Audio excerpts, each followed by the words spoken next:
Thank you for joining us here at 6. We have a lot to catch you up on right now. We have new details in the last 30 minutes about a shooting in North Minneapolis.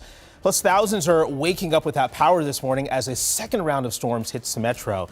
And take a look at this brand new video from Golden Valley here. This is a time lapse from a few hours ago. That lightning out there was non-stop. We also got hit with some pretty heavy rain as well. So let's toss things over to Guy. He's tracking another patch of rain that just made its way through the Twin Cities. Yeah, you know, Jason, I'm happy to report that that first round of showers and storms was more intense than this round moving through right now. So I'm seeing a weakening pattern here for most of us. Now, that doesn't mean that areas watching right now, the rain isn't coming down and it still isn't a light show out there. You can see these colors near Mankato showing where most of the intense showers and storms are this morning, just off to the south.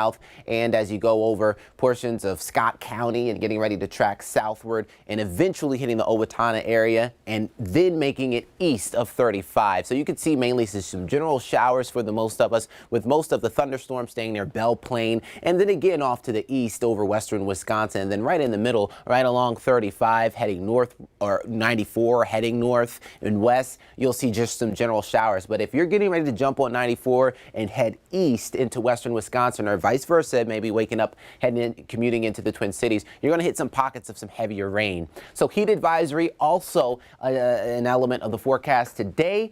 You'll see heat indices up to the triple digits today and tomorrow. Plus, you have heat index values today climbing to near the triple digits with a high of 95. We'll shake these showers and storms this morning before around 8 a.m. I'm happy to report now air quality is moderate and good, but that will eventually change for the worst later on throughout the morning and early afternoon hours. All right, Guy, we will check in with you in a few. Thank you so much. Take a look at the traffic map here this morning. A few crash icons popping up there. A couple in Bloomington, over in St. Paul as well. Roadways are slick this morning, so just make sure you take it easy. Give that car in front of you a little bit of extra space. No need to drive quickly this morning because it is a bit of a mess out there. Oh, we got some new details in the last 30 minutes from the scene of a shooting in North Minneapolis. Cece has been following this for the past 3 hours. Let's check in with her right now. Cece, what do you know? Good morning, Jason. A much quieter scene since we first got here at about 4 this morning. Right now, we can tell you that it's been about an hour since police and crime scene investigators cleared the scene, left the scene. If you were driving this way and noticed that the intersection of North Emerson Avenue and North 30th Avenue were blocked off, we can now say that it is back open as of 6 o'clock this morning. We want to show you how the scene was a few hours ago, though. If you take a look at this video, the scene was much more active about an hour ago. You can see in this video, crime scene tape is up. There are a few squad cars here as well. And the Minneapolis Crime Lab was also on scene for about a couple of hours, taking photos, putting down crime scene markers. As mentioned, we know that a shooting happened here, but we're still working to confirm exactly who was shot here. At one point this morning, there were about 24 crime scene markers on the ground. About an hour and a half ago, we did reach out to Minneapolis police just to get an update, a breakdown of what happened here. There was a small crowd out here at one point this morning.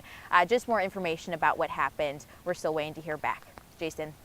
All right, Cece Gaines reporting live for us this morning with the latest. Thank you. Let's turn back to our other huge story this morning, those overnight storms in the metro. This is brand new video from a few hours ago, right outside of our KARE 11 studios.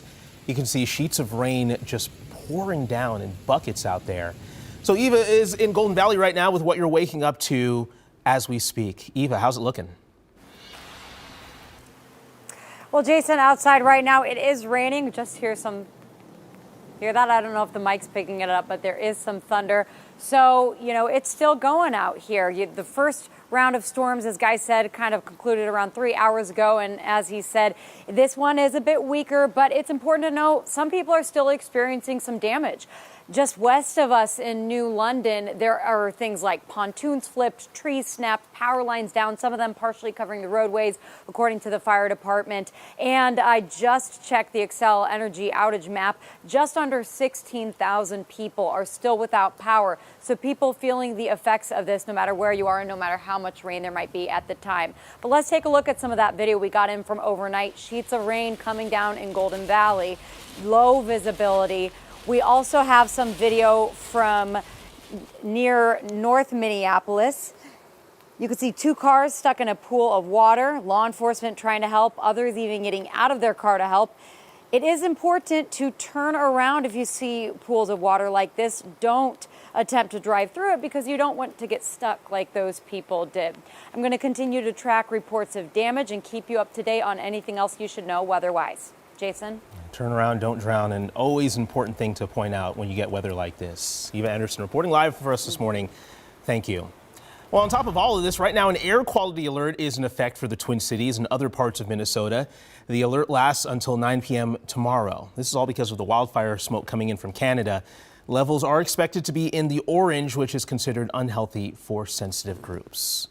Well, we're already dealing with dangerous heat, and it's going to be even hotter out there today. In fact, in the last 15 hours, it was hot enough for roads to buckle. Crews were on scene at Highway 610 eastbound in Maple Grove, where both lanes cracked because of the heat. MnDOT hasn't said when the road will be fixed. Hennepin County has put together this map to help you find a cooling center near you. That includes everything from libraries to malls, movie theaters, municipal buildings, and rec centers. If you want a link to more resources, text the word HEAT to 763-797-7215. Remember, text that number, do not call. Also, don't forget about the free KARE 11 weather app. It's another great tool here to have in your pocket to help you when severe weather or extreme heat gets closer to the area. You can scan the QR code on your screen right now. You can also find it wherever you get your apps in the App Store. In a few hours, a public celebration of life will take place for fallen officer and Minnesota native Jake Wallin. Wallin was shot and killed a week and a half ago when a man ambushed him and several other officers who responded to a car crash in South Fargo. The public service will start at 1 at the Shields Arena in Fargo. Wallin was laid to rest last weekend after a private memorial. This time next week, Minnesotans will be able to have marijuana and smoke it legally. But one of the biggest concerns from law enforcement is people driving while under the influence of pot.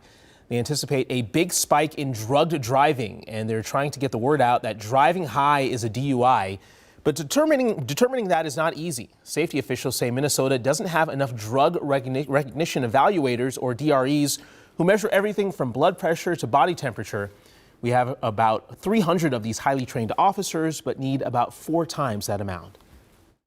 I think it makes it very difficult from a prosecution standpoint because the DREs bring so much of that expertise to the table, and those evaluations carry a lot of weight when it comes to the prosecution of those cases. Now, there is no standard reliable test, but for the next year, Minnesota will be participating in a pilot program using a saliva test. Potts is also worried about a surge in violence, with a surge in customers who he says will have to decide between their loyalty to a dealer or the new regulated market. I'm John Croman. Cities across the state are scrambling to come up with rules for where people can smoke and vape marijuana in public spaces. The new state law bans it inside public buildings and inside cars, but leaves what happens outdoors to cities. The city of Lakeville is taking the lead with an ordinance that would ban it in public parks, on city-owned property, and on city sidewalks. And that vote is scheduled for August 7th. City of Duluth will vote on a similar rule coming up August 14th.